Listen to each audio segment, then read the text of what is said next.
Muy cordial saludo, estudiantes de Instruimos. Hoy en el libro 2, pues tendremos la oportunidad de conocer un poco más nuestra Constitución y algunos conceptos que son inherentes e indispensables a ella. Sabemos que nuestros derechos son efectivos en la medida del cumplimiento de nuestros deberes. Entonces, bienvenidos. Ahí tenemos lo que es, digamos, la carátula de la Constitución Política de Colombia. Ahora vamos a mirar la temática que vamos a tratar hoy. Pues vamos a mirar lo que es la Constitución. Sabemos que a esta Constitución también se le conoce como Carta Magna o también como Carta Política. Lo que es el Estado de Derecho, lo que es el Estado Social de Derecho, lo que es la soberanía, lo que es la legitimidad, lo que es el liberalismo, lo que es un Estado unitario, lo que es la descentralización. Entonces eso, y veremos también pues lo que va a ser, digamos, la comparación entre las constituciones de 1886, 1991 y las reformas de ayer y hoy en la Carta Política. Entonces, antes de comenzar propiamente con lo que es la Constitución, pues entonces un vamos a mirar un video donde se nos va a hablar de, digamos, de esta Constitución, propiamente lo que es. Entonces vamos a pasar a mirar ese video. Espero que le pongamos un poquito de atención y lo escuchemos bien.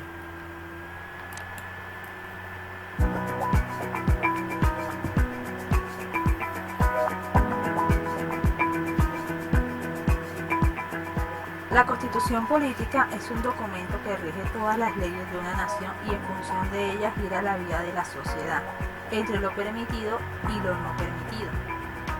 En Colombia, la Constitución Política es también conocida como la Carta Magna de la República y Constitución de los Derechos Humanos.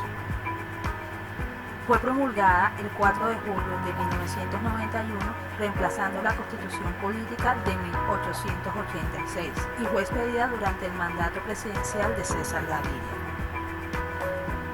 La Constitución Política surge después del proceso de negociación con la organización guerrillera y surgiente de izquierda colombiana en el 19.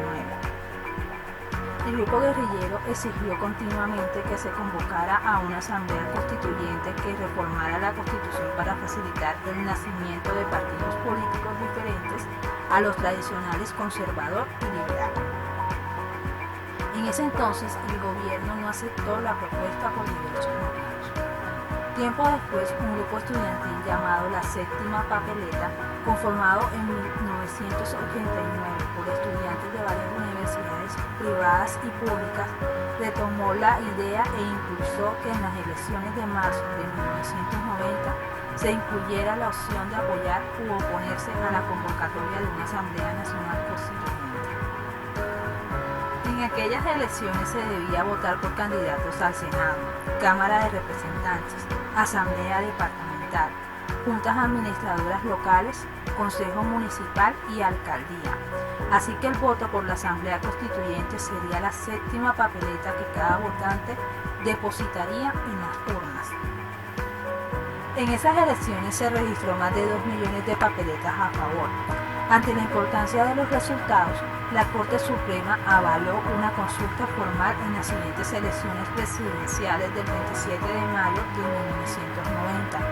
En esa consulta, el 86% de los votantes se pronunció a favor. La Constitución colombiana posee un preámbulo, 13 títulos, 380 artículos constitucionales y 67 artículos transitorios. Entre las garantías tenemos la aplicación inmediata, que contiene el derecho a la vida, igualdad, personalidad jurídica, a la intimidad, al libre desarrollo de la personalidad, a la libertad personal en toda su forma, a la libertad de conciencia, de expresión, de información y de culto, a la honra y buen nombre. Por mandato expreso, tienen carácter fundamental los derechos de los niños, que incluyen derechos prestacionales como la salud. Derechos fundamentales innominados contienen la dignidad humana, el mínimo vital, la seguridad personal frente a riesgos extraordinarios y la estabilidad laboral reforzada de sujetos de especial protección, como los trabajadores con fuero sindical, personas discapacitadas, las mujeres embarazadas y los portadores de VIH. Derechos fundamentales por condicionalidad, derecho a gozar de un ambiente sano. La ley garantizará la participación de la comunidad en las decisiones que puedan afectarlo. Es deber del Estado proteger la diversidad e integridad del ambiente, conservar las áreas de especial importancia ecológica y fomentar la educación para el logro de estos fines.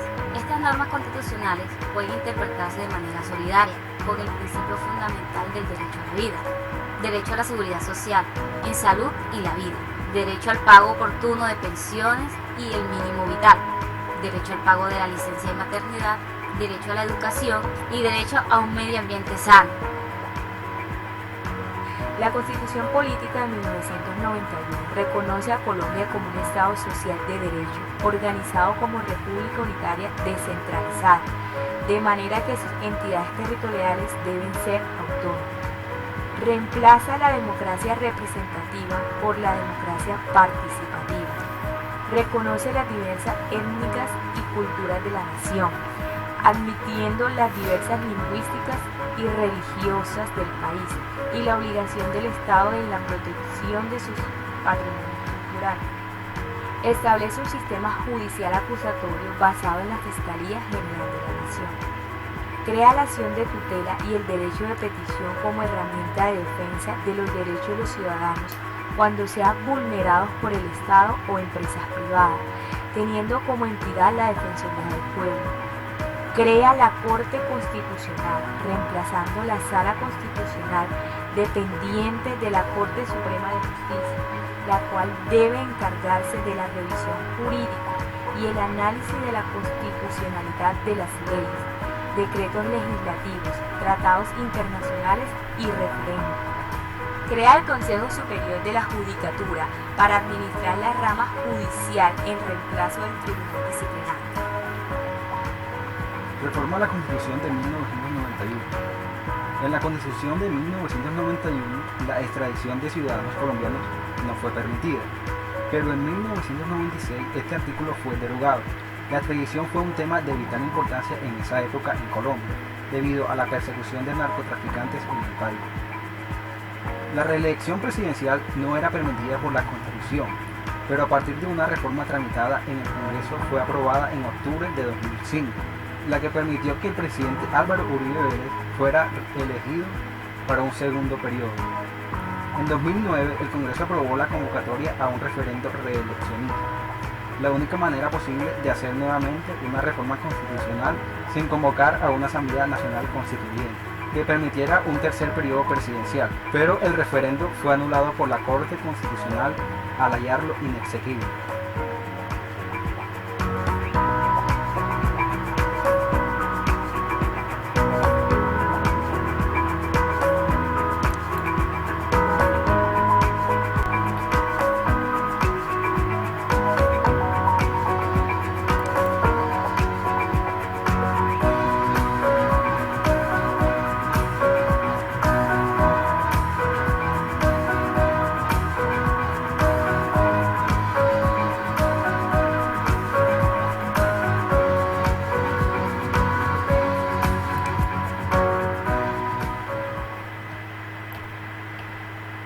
Bueno, jóvenes, espero que hayamos comprendido y analizado bien sobre este video.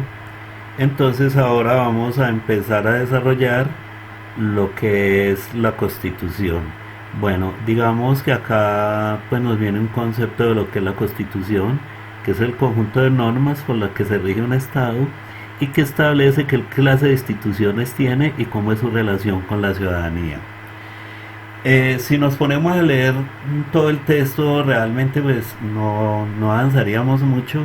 Entonces yo voy a tratar, digamos, en cada uno de los temas de ir dando más o menos un resumen de lo que significa cada uno de estos conceptos. Vamos a la Constitución. Nosotros sabemos que la Constitución es la ley fundamental de un Estado que está por encima de las demás leyes y que define lo que son los derechos y libertades de los ciudadanos. Eso es la Constitución. Colombia ha tenido, luego de 1810, o sea, luego de que comienza su periodo de independencia, 10 constituciones. Vamos ahora a lo que es el Estado de Derecho. Acá, el Estado de Derecho. Ahí nos dice que el Estado de Derecho es un sistema en el que existe un conjunto de normas que es acatado por el Estado, lo que quiere decir que el pueblo tiene cierto poder frente a sus gobernantes y están planteados unos derechos que se pueden hacer efectivos. Dicho en otras palabras, sabemos de que este concepto, digamos que es, lo podríamos tomar como un concepto compuesto entre Estado y derecho. ¿Qué es el Estado? ¿Cómo lo podríamos definir? Como la forma de organización política, mientras que el derecho sería el conjunto de normas que rigen el funcionamiento de una ciudad, de una sociedad. Por lo tanto, el poder del Estado se encuentra limitado por el derecho. Con el Estado de Derecho aparece la división de poderes, como es el poder ejecutivo, el poder legislativo y el poder judicial. Vamos a hablar de cada uno de estos poderes para que, digamos, nos vayan también quedando claros. El poder ejecutivo. El poder ejecutivo en ciencias políticas y derecho constitucional es una de las 3 facultades y funciones principales del Estado, obvio, junto con el poder legislativo y el poder judicial, consistente en hacer cumplir las leyes. A nivel nacional, sabemos de que este poder pues está representado por el presidente. En los departamentos está representado por el gobernador y en los municipios por el alcalde. El poder legislativo. El poder legislativo es el poder que hace las leyes, facultad que implica la posibilidad de regular en nombre del pueblo los derechos y obligaciones de sus habitantes en consonancia con las disposiciones constitucionales. Es decir, que cualquier arreglo que se haga con la ciudadanía, con el pueblo, necesariamente tiene que estar contenido en la Constitución. ¿Quién me representa este poder legislativo? Pues si nos vamos, digamos, digamos la representación en las diferentes divisiones administrativas que tiene el país, pues a nivel nacional estaría representado por el Senado y estaría representado por la Cámara de Representantes. A nivel departamental estaría representado por las asambleas departamentales y a nivel municipal pues estaría representado por los consejos municipales. Pero digamos en el caso de Bogotá, que es tan grande la ciudad que entonces se ha dividido en localidades. Entonces, en estas localidades, el que representa ese poder legislativo serían en las juntas administradoras locales. El poder judicial es el poder del Estado encargado de administrar justicia en una sociedad mediante la aplicación de normas jurídicas en la resolución de conflictos. Este poder, pues digamos a nivel nacional, o digamos a nivel, sí, en las grandes ciudades, pues está representado por los tribunales, pero sabemos que en todos los municipios pues están los juzgados. Entonces estos serían los que nos representan estos 3 poderes a nivel nacional, departamental, municipal. En cuanto, digamos, hablemos un poquito del Senado y la Cámara de Representantes. Las funciones del Senado pues realmente son muchas, pero las podríamos, digamos, resumir en 4. Una función administrativa, judicial, legislativa y constitucional.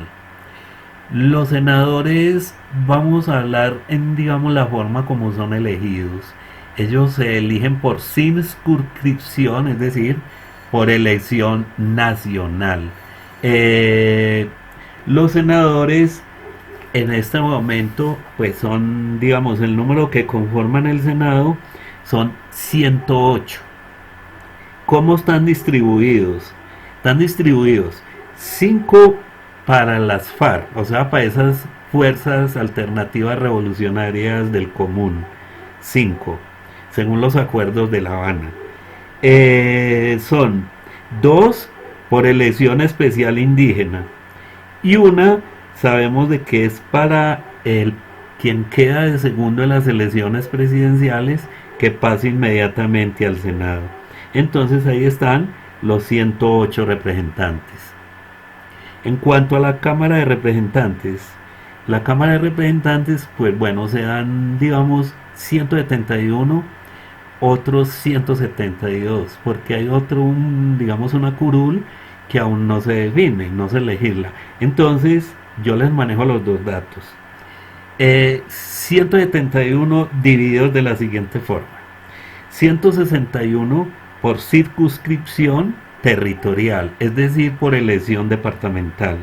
5 para esas fuerzas alternativas revolucionarias del común. 2 por elección especial de las comunidades afro. 1 por elección especial indígena. 1 como representante de los colombianos en el exterior. 1 para la fórmula vicepresidencial, que queda de segundo en las elecciones presidenciales. Es decir, el que era el candidato que queda de segundo pasa al Senado, la vicepresidenta pasa a la Cámara de Representantes. Ahí están los 171.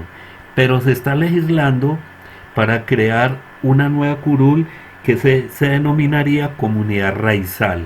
En este caso sería para San Andrés y Providencia, que pues ellos tienen un origen y unas costumbres diferentes a las del interior. Entonces se está tramitando se está legislando para que ellos tengan también, digamos, una curul también ahí en la Cámara de Representantes. En cuanto al Congreso, sabemos de que el Senado y la Cámara de Representantes me forman el Congreso. Las funciones del Congreso son, básicamente, vamos a también a resumirlas en 3. Lo que va a hacer, aprobar las leyes, lo que va a hacer, ejercer control político, y lo que va a hacer, reformar la Constitución. Esas serían las funciones propiamente del Congreso. Pasemos ahora a lo que es el Estado Social de Derecho. El Estado Social de Derecho, bueno, ahí nos dice que es en un Estado Social de Derecho, más allá del simple acatamiento a las normas y a las restricciones que impone la Constitución, el Estado está obligado a garantizar que existen las condiciones para que la población tenga un nivel de vida tal que le permita incluirse en los procesos económicos, políticos y sociales, y también que pueda llevar una existencia digna. Dicho de otras palabras, el Estado Social de Derecho es aquel en que los funcionarios que forman parte del gobierno velen porque se cumplan y se respete la Constitución y la ley. Esa sería básicamente, digamos, la definición de lo que es un Estado, de Derecho. Vamos a ver lo que es la soberanía. La soberanía, bueno, ahí nos dice que es la autoridad más elevada en la que reside, más elevada en la que reside el poder político de un Estado, pueblo o nación. Es la facultad de ejercer poder sobre un territorio, de administrar sus recursos y de crear las leyes que lo rigen con total autonomía.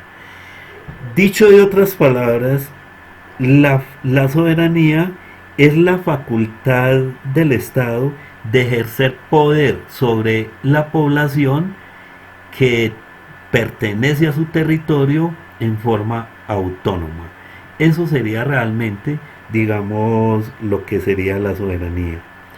Es muy importante que acá definamos nosotros lo que es un Estado y lo que es una nación. Vamos a definir lo que es el Estado.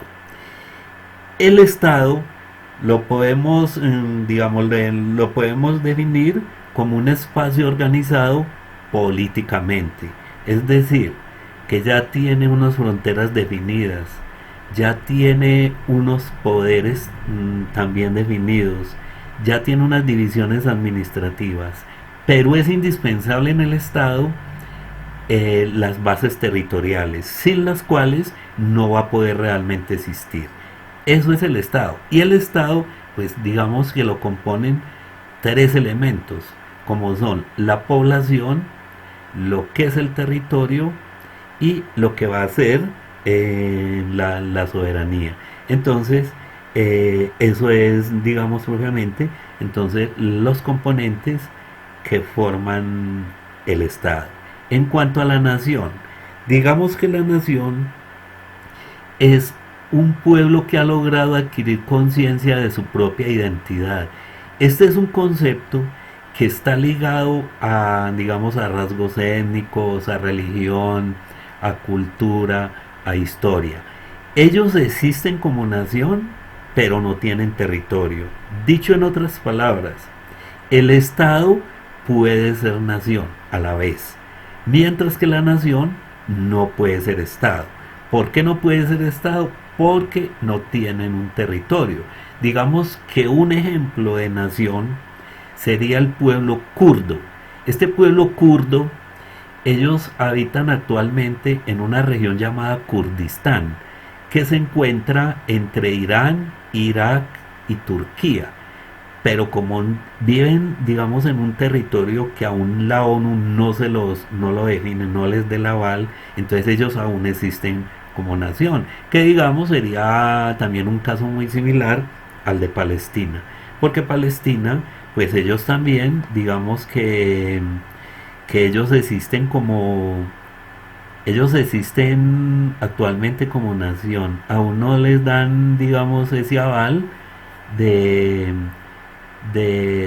que ellos sean Estado.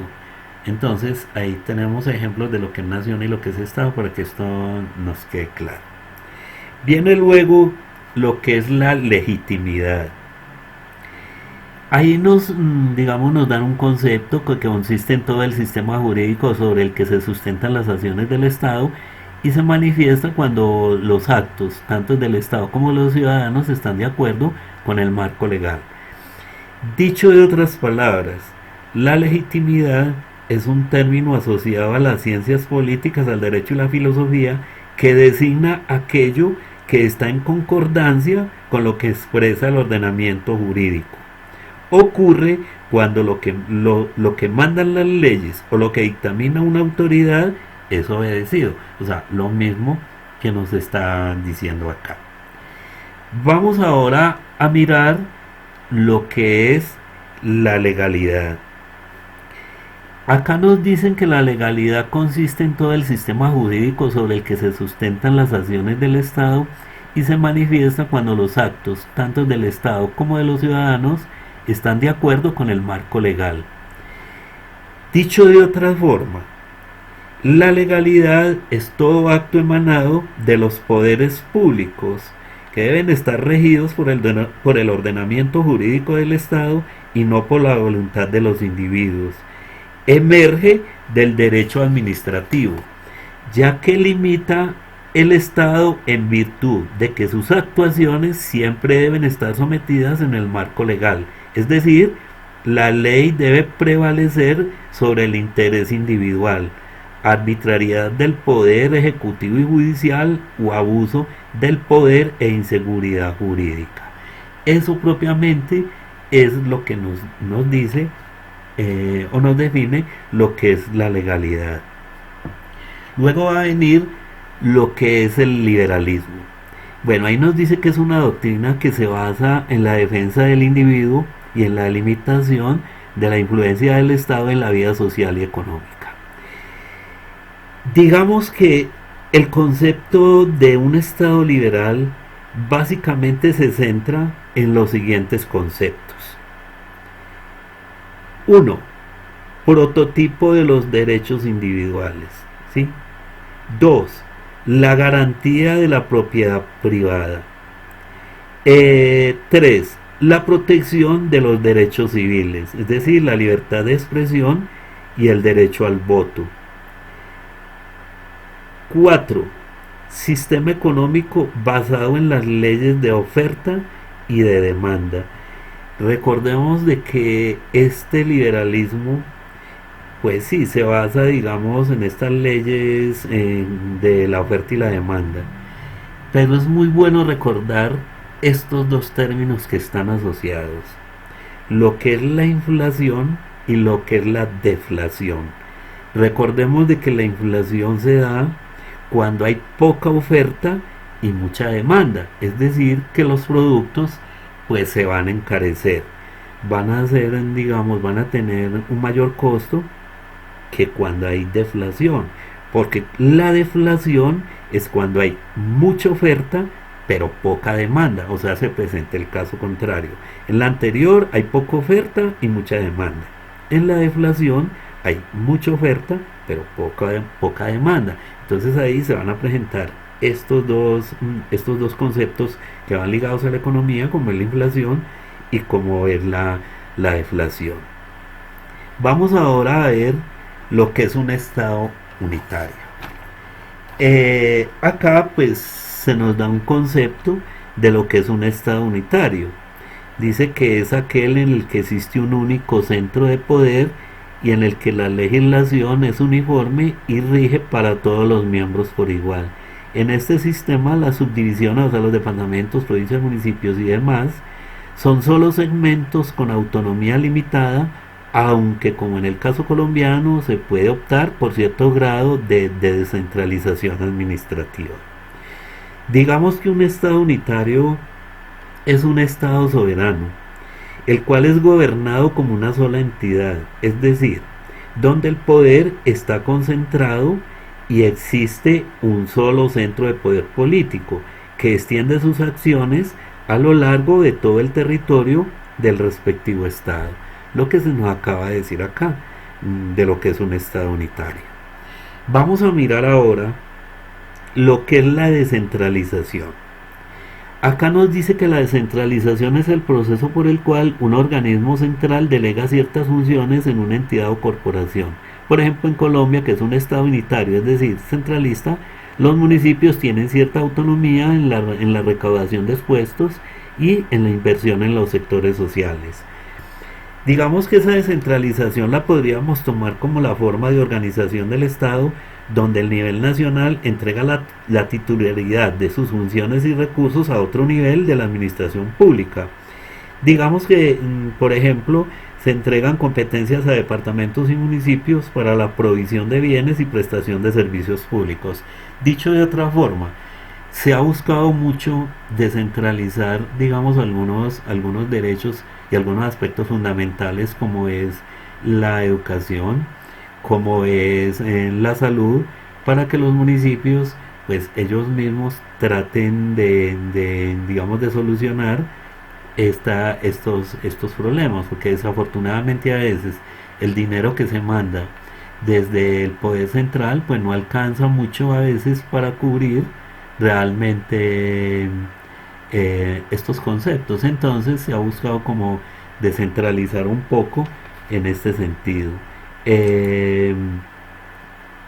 Creo que ahí vamos entendiendo ya sobre lo que es descentralización, y vamos a mirar esa constitución política ahora entonces de 1991. Vamos a mirar antes de meternos en ella, vamos a mirar un pequeño documental precisamente sobre esta constitución de 1991. Entonces vamos a mirar esta constitución del 91. Acá quiero hacer digamos un pequeño paréntesis. Pues acá nos dice que 25 años de la Constitución Política de Colombia. En realidad son 29. Lo que pasa es que este documental me pareció muy interesante porque, digamos, abarca muchos de los conceptos realmente que están en la Constitución. Entonces, por eso me pareció interesante. Pero entonces, Por eso hago la aclaración. Ahora sí vamos a mirarlo.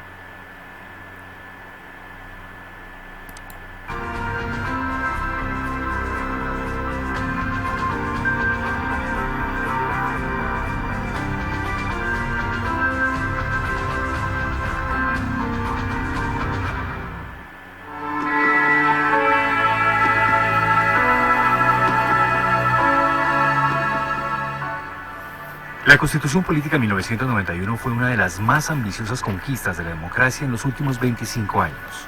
En muchos escenarios se le conoce como la Constitución de los Derechos, por la protección y defensa de los mismos con instrumentos tan eficaces como la tutela, las acciones populares y los mecanismos de participación ciudadana.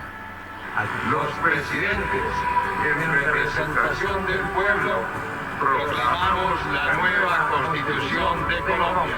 Al cumplirse el primer cuarto de siglo, la Corte Constitucional ha sido el eje de articulación entre los ciudadanos y el Estado para la consolidación y protección de los derechos y la fijación de los límites de las entidades gubernamentales. Así lo consideran quienes han integrado este tribunal desde su creación, el 17 de febrero de 1992. Corte inaugural, febrero de 1992, febrero de 1993. Esta corte tuvo una duración de un año. La integraron los magistrados Simón Rodríguez Rodríguez, Ciro Angarita Barón, Jaime Sanín Greifestein, Alejandro Martínez Caballero, Fabio Morón Díaz, Eduardo Cifuentes Muñoz y José Gregorio Hernández Galindo.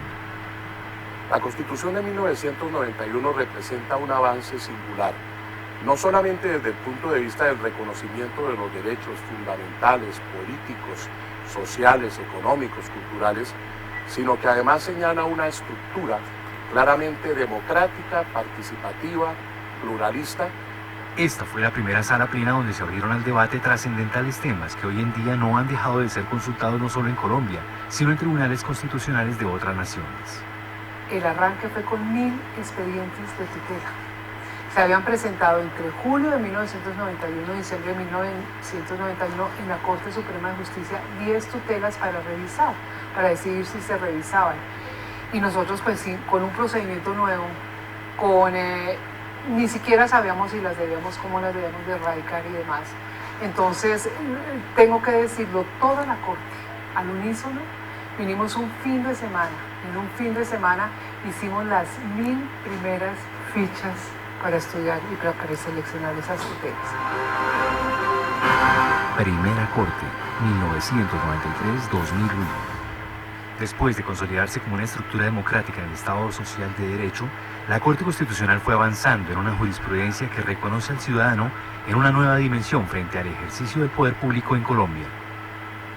Básicamente se estableció una carta de derechos fundamentales que hoy en día los ciudadanos pueden reclamar a través de las acciones de tutela y las acciones populares, porque una de las cosas más significativas de la Constitución del 91 son los mecanismos de participación democrática.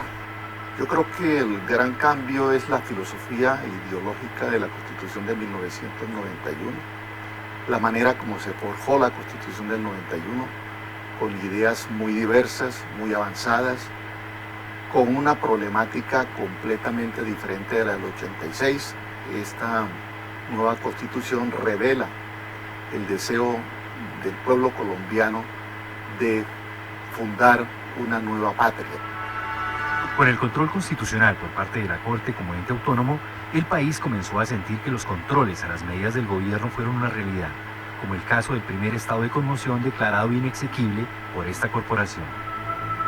La Corte se atuvo de una manera rigurosa a los datos estadísticos suministrados por el gobierno, y esos datos no prueban en modo alguno una intensificación de la violencia en los últimos meses. En una sociedad marcada por las tradiciones y que se asomaba a un nuevo milenio, la Corte profiere una de las sentencias más polémicas al despenalizar el consumo de la dosis personal de estupefacientes. El artículo 28 no puede entenderse sin el artículo 16, porque que el hombre es libre significa ante todo que es autónomo, y que es autónomo significa que él es el que decide qué normas éticas han de regir su conducta. De esta decisión discreparon 4 magistrados, entre los que se encontraba Vladimiro Naranjo Mesa.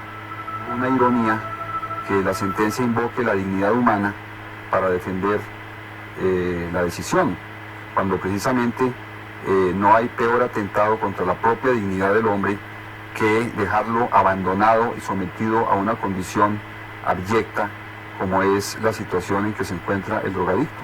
Con esta pluralidad de pensamiento, la Corte enriquece el debate jurídico para adoptar sus decisiones. Segunda Corte, 2001-2009. Ya en el siglo XXI, la Corte profiere las primeras sentencias estructurales que contribuyen a dar resolución a situaciones como el desplazamiento forzado, la atención en salud y la crisis penitenciaria, entre otros.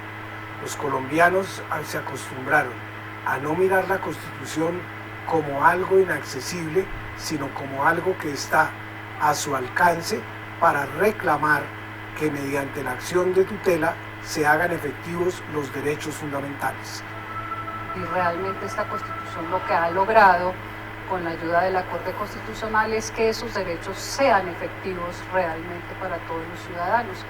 Y la prueba está en derechos sociales, sobre todo pienso que el de mayor impacto ha sido el derecho a la salud, y derechos de inclusión social, el derecho a la igualdad, por ejemplo, que ha permitido que grupos tradicionalmente discriminados pues puedan lograr tener una mayor protección, exigir sus derechos.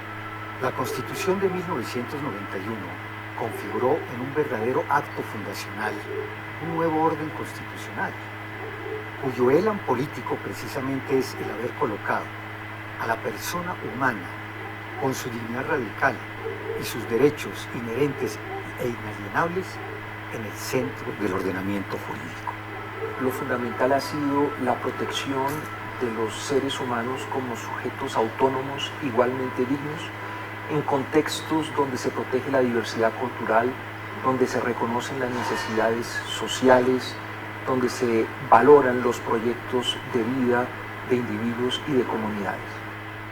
Sí, realmente la Segunda Corte hizo un gran desarrollo de los derechos consagrados en la Constitución, dándoles un valor verdaderamente jurídico y no político, resaltando la aplicación inmediata de sus derechos y su carácter vinculante para todas las autoridades públicas. Se ha protegido a los indígenas, se ha protegido a los grupos afrodescendientes, a las mujeres cabezas de familia, a los grupos que tienen distinta orientación sexual, a los menores y en general a todos los grupos más vulnerables de la sociedad. Tercera Corte, 2009-2017. En su tercer periodo de funcionamiento, la Corte consolida su existencia a través de la jurisprudencia y la protección de los derechos a las minorías, lo que la hace punto de referencia y admiración en escenarios internacionales. Una constitución emblemática en todo el contexto interamericano y también en el contexto mundial. La posibilidad de trabajar a través de la Corte Interamericana, luego en la oportunidad que tuve de ser de presidente de la Corte y viajar por los tribunales europeos, por los tribunales africanos, por las experiencias de los distintos países, siempre la Constitución colombiana y la Corte Constitucional, a través de su jurisprudencia, era un elemento de referencia. Hay normas valiosísimas en la Constitución que pareciera que todavía están sin estrenar. El artículo 64 de la Constitución en torno a los derechos de la población campesina es algo maravilloso. Tuvo un desarrollo excelente cuando la Corte Constitucional, con base en ese artículo 64, declaró la inexequibilidad de unos artículos de la ley del plan. Éramos un estado anómalo que vivía bajo estado de excepción, bajo estado de sitio, y nos hemos convertido, en virtud de la Constitución y de la jurisprudencia de la Corte Constitucional, en un verdadero Estado de Derecho. Con la responsabilidad de encarar los retos legales que demanda el nuevo ordenamiento jurídico, la Corte Constitucional seguirá cumpliendo su tarea de manera ejemplar.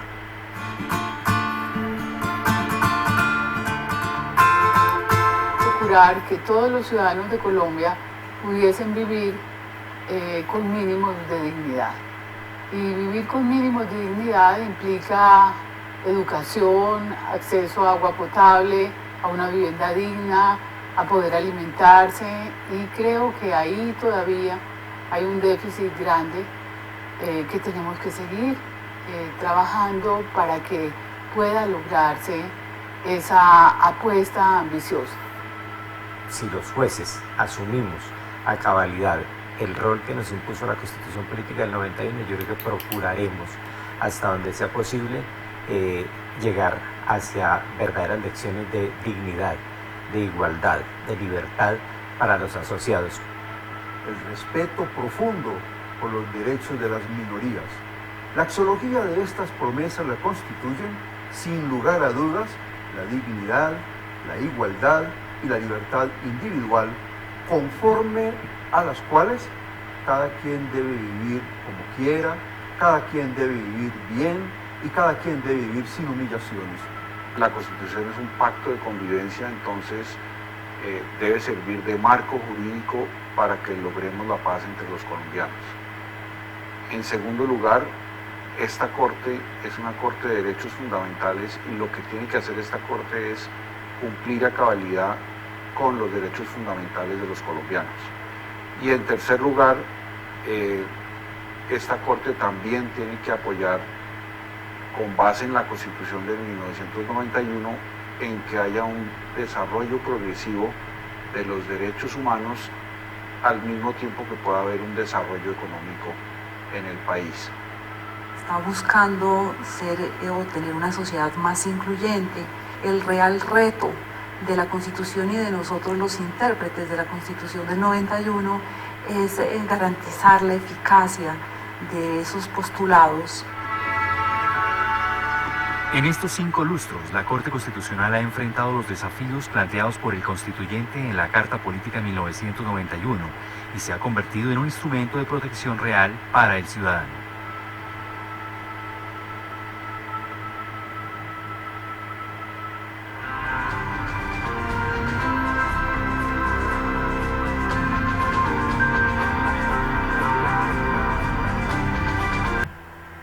Bueno, jóvenes, espero que realmente pues hayamos aprendido un poco más sobre nuestra Constitución. Ahora siguiendo, digamos, con la temática, pues ahí nos hacen más o menos una comparación entre lo que fue la Constitución del 86 y la Constitución del 91. Bueno, ahí nos digamos, bueno, cuántos títulos conformaban la Constitución de 1886, la de 1991. Entonces, creo que ahí pues no se necesita realmente como mucha explicación. Digamos que ya resumiendo, sabemos de que la Constitución pues renovó la Constitución de 1886, que era la última que teníamos. Ya la del 91 entonces va a incluir, digamos, otros aspectos que no estaban contenidos en la del 86. Ahí vemos de que, o digamos, una de esas reformas pues va a ser que se eleva, digamos, ya la categoría de departamentos a esas antiguas comisarías e intendencias. Y otra muy importante es que reconoce lo que es esa diversidad étnica y cultural de la nación, admitiendo la diversidad lingüística y religiosa. Y además sabemos que también se le da mucha protección a lo que son, digamos, las etnias. Esta es muy importante porque crea la acción de tutela y el derecho de petición. Recordemos de que esa acción de tutela pues es realmente uno de los mecanismos fundamentales que tenemos nosotros precisamente, digamos, para proteger y reclamar nuestros derechos. El presidente, cuando se hizo esta Constitución del 91, era César Gaviria. Esta Constitución, de acuerdo con los mismos analistas políticos, giró en torno a las ideas liberales. Entonces creo que ahí nos queda claro, ya no sería sino, digamos, ahí en el libro, pues realmente complementar ya, digamos, esta temática, porque para no repetir, pues digamos lo mismo que está contenido ahí en el libro. De todas formas, jóvenes, muchísimas gracias, esperando que algunas dudas se hayan despejado y que eso nos motive para investigar más a fondo y conocer mejor nuestra Constitución. Será hasta una próxima oportunidad. Muchísimas gracias, que estén muy bien.